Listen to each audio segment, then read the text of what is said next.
Boa noite, Henrique, boa noite, Miguel. Eu falo aqui em frente ao TRE do Paraná. Ali atrás é o prédio do TRE. Você está vendo ali, acabou a sessão de beatificação do Sérgio Moro agora há pouco, né? Segundo o relator, o voto dele é que o Moro é um santo. Então, eu sei com essa impressão que foi uma sessão de beatificação. Eu vim para um julgamento e acabou sendo uma sessão de beatificação. O relator, que é o desembargador Luciano Carrasco Palavinho, os caras estão falando, inclusive, aqui nos bastidores, que só se for o Carrasco do direito, disse que o caso do Moro não tem nada a ver com o caso da juíza Selma Arruda, ali no Mato Grosso, que foi cassada. O Caixa 2, abuso de poder. Então, ele disse, o desembargador que foi o relator, que é o relator do caso, não houve abuso de poder econômico, de meios de comunicação, Caixa 2. Segundo o relator, a parte denunciante não comprovou, não demonstrou que os gastos do Moro estavam acima dos demais candidatos. Ora, os demais candidatos não são objeto da ação. Então, lógico, não faz sentido eles estarem ali demonstrando, comparando os gastos. E a própria demonstração é a própria prestação de contas. Se houvesse alguma coisa ilegal, a meu ver, né, já teria sido já objeto de uma outra ação particular, diferenciada. E também sobre a questão do abuso dos meios de comunicação, que foi alegado pelo PL e pelo PT, que são os autores do pedido de cassação, o juiz, o relator, ele disse que o Moro não precisava de exposição porque ele já era conhecido, etc. e tal. Ele, inclusive, citou o caso de uma pré-campanha presidencial do Moro na Bahia, e que, segundo o relator, não impactava na disputa, não impactou na sequência, na disputa pelo Senado do Paraná.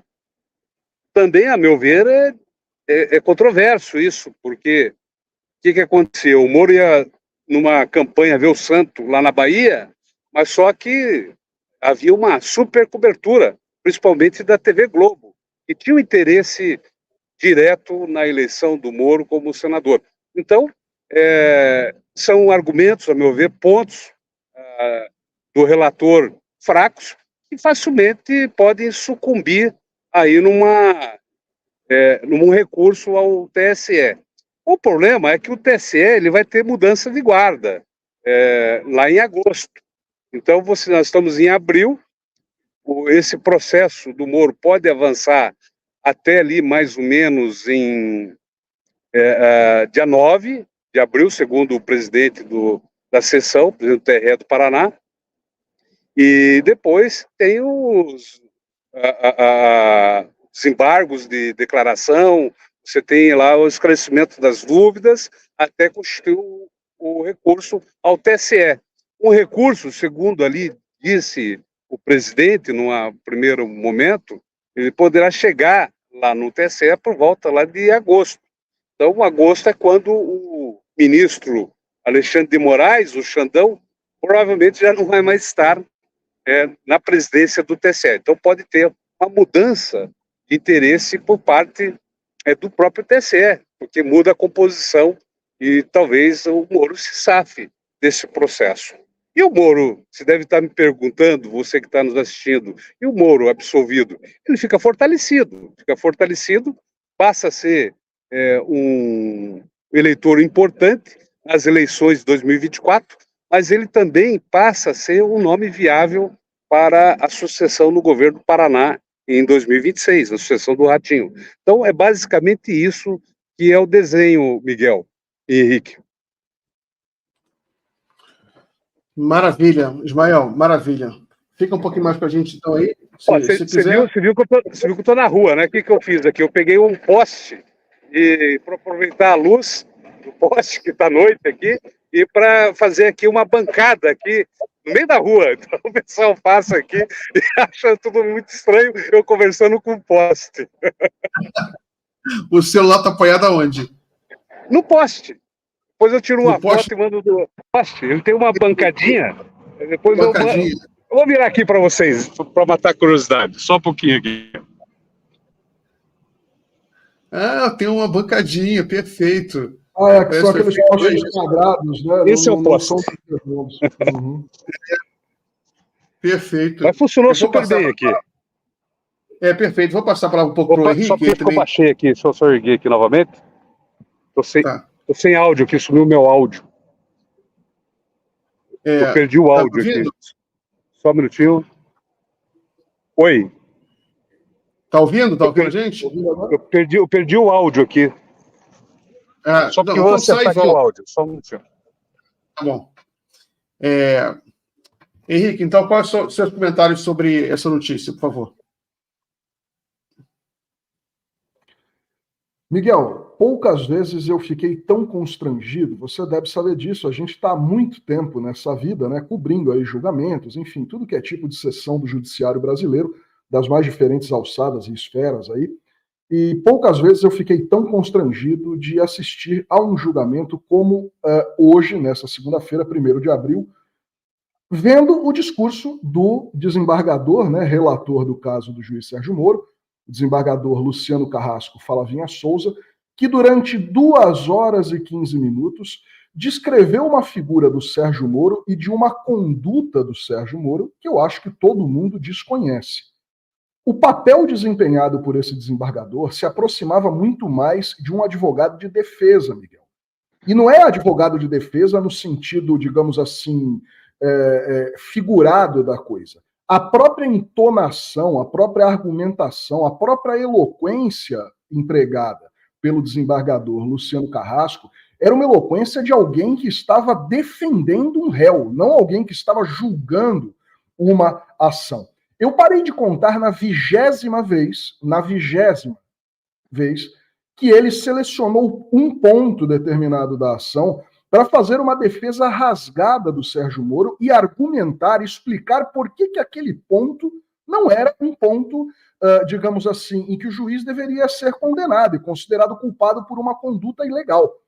Então, para que se tenha uma ideia, ele tratou desde questões relacionadas aos automóveis blindados que ele utilizou na pré-campanha por razão de segurança, passando aí pela comparação do caso com a ex-senadora Selma Arruda, um caso que, de tão semelhante, foi apelidado pela maior parte dos juristas mais respeitados do Brasil, como um caso do Moro de Saias, né? Tamanha semelhança entre essas duas ações. Enfim, ele passou ali o tempo todo defendendo o Sérgio Moro. Pasmem, num determinado momento, ele disse que Sérgio Moro não tinha necessidade de se tornar uma figura mais conhecida no Brasil, porque, abre aspas, até as pedras sabem que Sérgio Moro era uma figura conhecida, ilustre.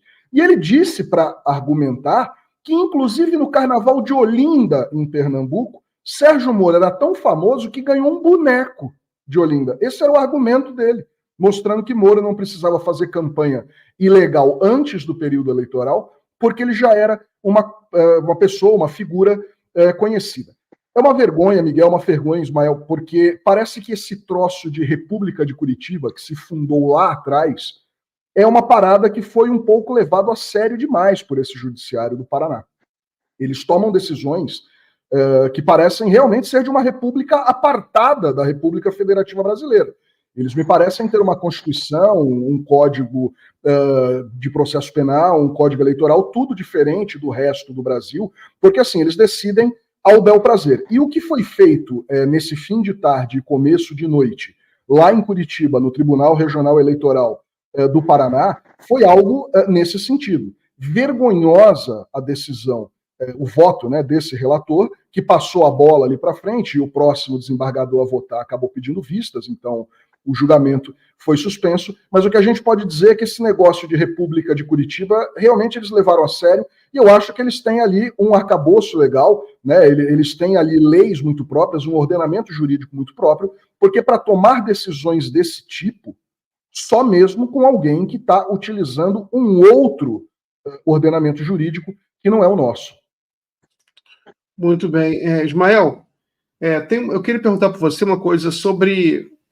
hoje também circularam notícias sobre o julgamento do CNJ, Conselho Nacional de Justiça, a correição que teria sido terminada hoje, uma coisa assim, que vai ter um julgamento agora nos próximos dias, que é, inclusive, uma coisa bem mais pesada contra o Moro do que essa coisa da campanha, né, que era uma coisa também grave e tudo, mas os crimes dos quais o Moro é acusado, os mais graves, são relacionados à manipulação do processo da Lava Jato. Né? Você tem alguma notícia sobre esse processo do CNJ? Como ele está impactando aí? Tenho sim, tenho. Na verdade, ele não impacta diretamente porque é uma outra história, é outro processo. Essa Não correição...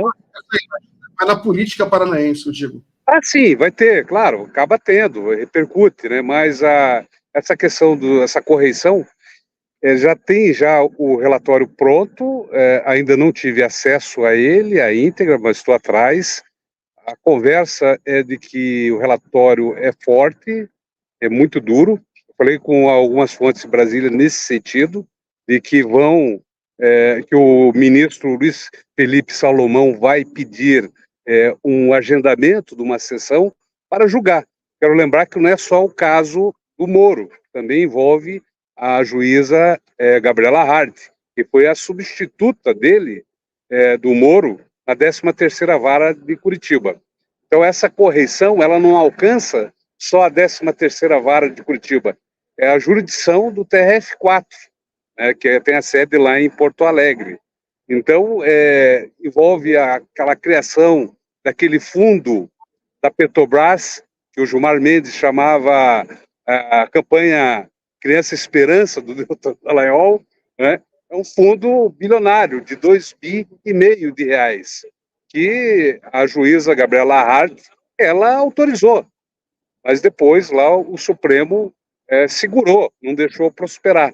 E tem relatos também nessa correição, Miguel Henrique, de que tem sumiço de dinheiro, que estava sob guarda, sob a custódia da 13ª Vara Federal de Curitiba.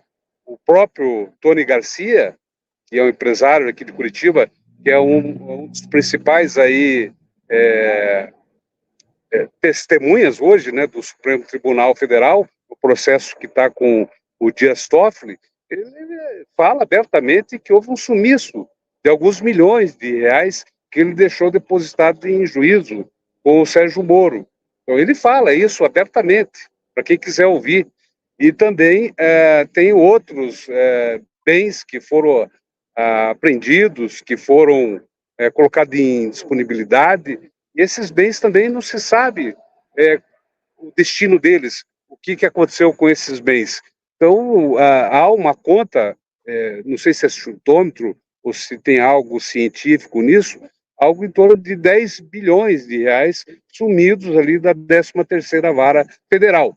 A Lava Jato, ela se vangloria de ter recuperado 2 bi, mas nós estamos falando em 10 bi, ou 6 bi, 10 bi, ela fala que recuperou 2 a 6 bi, mas assim, o desfalque, segundo os levantamentos aí, o próprio Apio chegou a falar isso, o ex-juiz ali, ele é juiz ainda, é o ex-titular da 13ª, o Apio, né? O Fernando Apio, ele disse que é algo em torno de 10 bi. Então são coisas ali, debates interno do próprio judiciário, a correição levantou. A informação que temos é de que esses levantamentos da correição são tão graves, tão pesados, que chegam a levantar os cabelos lá do Alexandre de Moraes. Então a gente vai ter que aguardar esse relatório para ver se é realmente isso que estão falando, se é realmente isso que estão pintando. Claro, isso mostra que esses processos contra o Moro, eles podem se cruzar lá em Brasília, no TSE, eventualmente, no CNJ, mas são coisas distintas, né? Não é bom você falar nisso, porque no julgamento de hoje teve também alguma integração, né? Houve comentários sobre a Lava Jato, mas só um comentário rápido, que você mencionou a coisa dos valores, né? Recuperação. Hoje em dia é consenso Ismael, que a Lava Jato produziu um prejuízo multibilionário para o país, né? Os valores, evidentemente, nunca vão ser calculados perfeitamente, porque como é que você teria que calcular todos os empregos destruídos, todas as obras que não foram feitas, todos os atrasos nas obras. Qual o prejuízo para o país para não ter terminado refinarias inteiras? Se o Brasil ia fazer uma refinaria no Rio de Janeiro, 2 no Maranhão, né? Qual o prejuízo de você não ter uma... Então, não tem nem... É difícil calcular uma coisa dessa. Mas, então, a coisa... A Lava Jato recuperou 2 bilhões, isso aí é palhaçada. Essa coisa de recuperar 2 bilhões, né? O prejuízo foi incalculável. O prejuízo... A Lava Jato tirou o Brasil do jogo durante anos. O Brasil saiu fora do jogo internacional. Até hoje está tentando voltar, né?